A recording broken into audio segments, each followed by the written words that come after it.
ចាសូមជម្រាបសួរដល់បងប្អូនទាំងអស់គ្នាអរព្រគុណព្រះយេស៊ូវសម្រាប់ព្រះបន្ទូលនៅក្នុងថ្ងៃនេះព្រះបន្ទូលនៅក្នុងថ្ងៃនេះមានចំណងជើងថាជំនះភាពច្រណែនដោយប្រាជ្ញា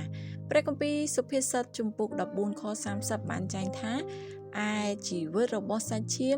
នោះគឺជាចិត្តដែលស្ងប់រងាប់តែចិត្តច្រណែនជាសេចក្តីពុករលួយដល់ឆ្អឹងវិញអាមែនដូចគ្នាផងដែរយើង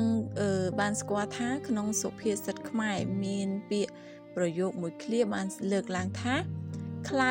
រែងស្អប់ចេះខ្សត់អត់ចំណេះស្អប់អ្នកមានទ្រព្យខ្លៅរែងស្អប់ចេះនោះមានន័យដូចម្ដេចគឺមានន័យថាមនុស្សដែលល្ងងខ្លៅមិនសូវមានចំណេះពួកគេតែងតែមានចិត្តមានគំនិតអគតិហើយមិនចូលចិត្តអ្នកដែលមានចំណេះដឹងទេចូលចិត្តរិះគន់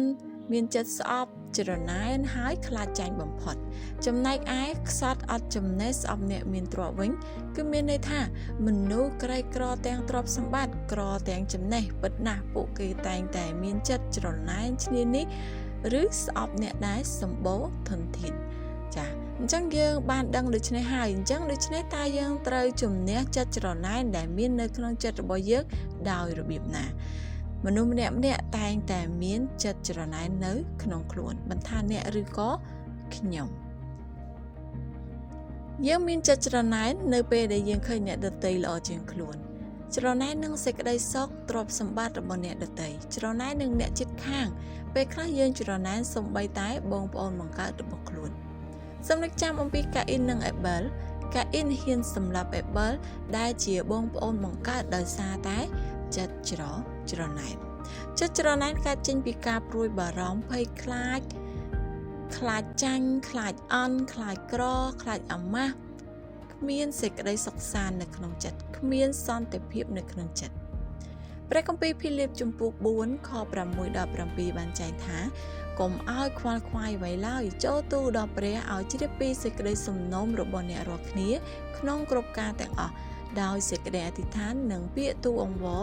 ទាំងពោលពីអរព្រះគុណផង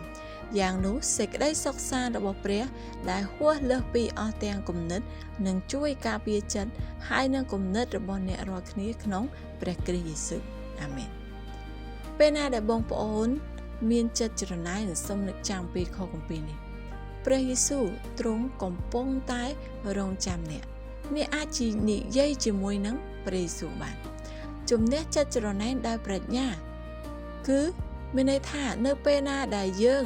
មានចិត្តច្រណែនសូមនឹកចាំថា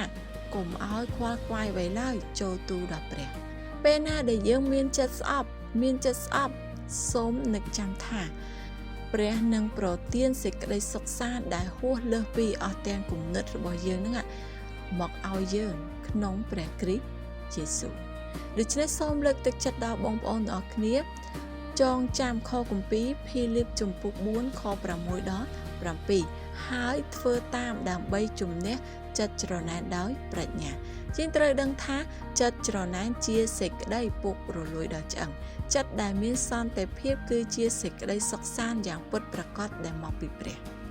អនុវត្តនៅក្នុងថ្ងៃនេះតើខ្ញុំកំពុងតែមានសន្តិភាពនៅក្នុងចិត្តឬទេចាសសូមអរគុណដល់បងប្អូនទាំងអស់គ្នា